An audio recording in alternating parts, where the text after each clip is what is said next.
Podcast do Transporte. Vamos fazer uma conta. Melhoria dos serviços, subsídios para cobrir a queda de passageiros e para manter a passagem no valor viável, renovação da frota, poluição, eletrificação do sistema.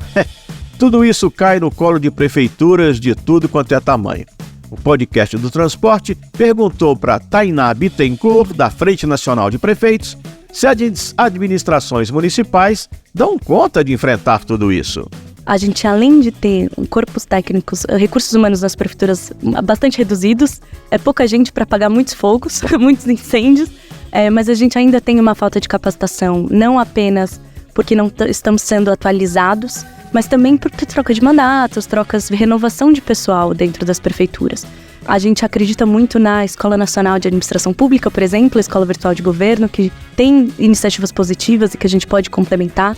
Eu, na Frente Nacional de Prefeitos, estou com um projeto chamado Projeto Acesse Cidades. E um dos grandes eixos desse projeto de mobilidade urbana é capacitação de técnicos e gestores. No ano passado, a gente capacitou 63 municípios de todo o país no uso de dados e abertura, transparência de dados para o transporte público coletivo. Então, esses dados que a gente vive falando, GTFS, GPS, bilhetagem eletrônica, são dados que já são coletados, mas que muitas vezes as prefeituras nem sabem como utilizar, nem sabem como armazenar, como que isso pode virar política pública. Então, acho que esse é um primeiro passo. A gente fez esse curso, capacitou 63 municípios de forma assíncrona, mas que já está disponível no portal da ENAP, que eu te falei. E a gente está pensando aqui também como que a FNP, talvez em parceria com o governo nacional, consegue replicar essa experiência para outros temas, Política tarifária, como fazer estruturação de projetos de mobilidade urbana, estruturação de contratos de concessão, de transporte público, assim por diante. Peço carona na fala de Tainá Bittencourt para voltar a chamar a atenção para a presença crescente das mulheres no setor de transporte.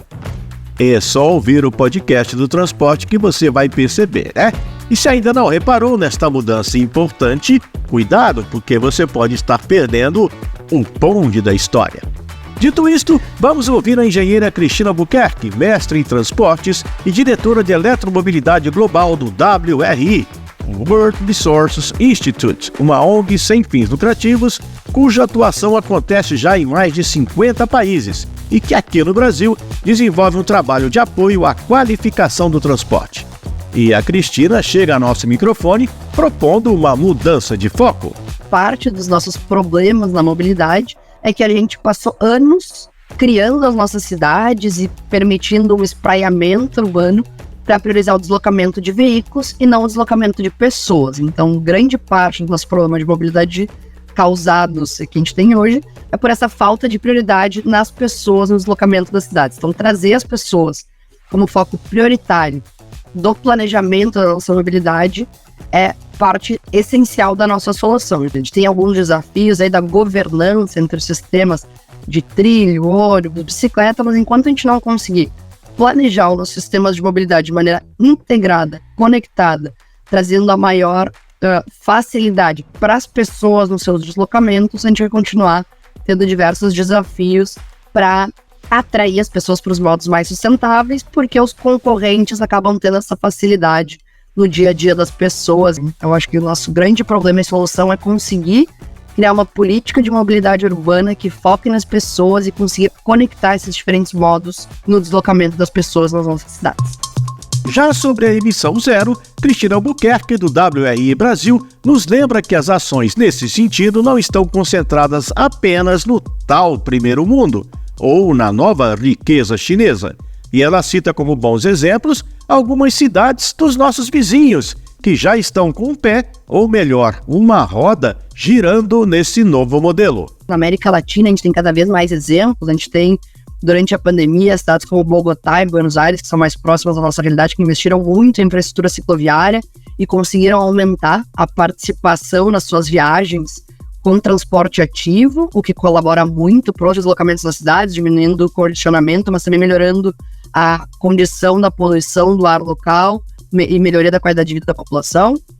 A gente também tem visto esse grande movimento pela descarbonização das frotas, mas a gente também tem exemplos mais próximos na América Latina, com as duas cidades fora da China que disputam aí as maiores frotas de ônibus elétricos, Santiago no Chile e Bogotá na Colômbia, e que como parte desse movimento de descarbonização dos sistemas, de trazer novas tecnologias, eles também conseguiram trazer novos modelos de negócio para a prestação do serviço, que a gente também tem falado aqui no Brasil, que é inovar como a gente faz o nosso modelo de contratação. Podcast do Transporte. Seguindo ainda os passos das mulheres no transporte, a gente traz aqui Silvia Stusch, que é pós-doutoranda em sustentabilidade pela USP e fundadora do Instituto Corrida Amiga, uma entidade que atua na promoção da mobilidade ativa, aquela movida a gente. Silvia nos lembra da relação muito íntima dos meios do transporte com a segurança. Se mais de 1 milhão de pessoas que perdem a vida em sinistros de trânsito todos os anos, no mundo. Isso é a 8ª causa de morte no mundo e a primeira causa de morte, infelizmente, quando a gente traz a faixa etária de crianças e jovens, de acordo com a OMS. Isso é alarmante. E ponto-chave para evitar isso é repensar os desenhos das nossas cidades, projetar as ruas com foco nas vidas, com foco nas pessoas, Isso está alinhado à Agenda 2030, a segunda década de ação pela segurança no trânsito também, que tem esse objetivo, então de reduzir as mortes ao menos em 50%. E nisso, adequar a velocidade dos veículos ao tipo de uso da rua é essencial para a gente ter esse sistema seguro de mobilidade, E é extremamente importante, principalmente quando a gente traz as pessoas que caminham, pedalam pelas cidades, quando a gente traz a questão da pessoa com deficiência, pessoa idosa, criança, pessoa com mobilidade reduzida.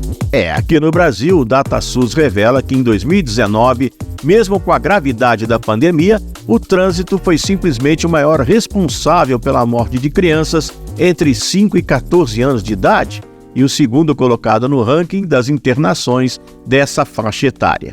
Isso comprova o apelo urgente de Silvia Stusch para que a gente pense a mobilidade levando em consideração mais inclusão e diversidades nas discussões. É urgente e imprescindível que haja um olhar amplo e inclusivo, para garantir que todas as pessoas tenham acesso à cidade e que possam exercer seus direitos. E isso não vai acontecer somente com homens brancos à mesa, para debater essas questões.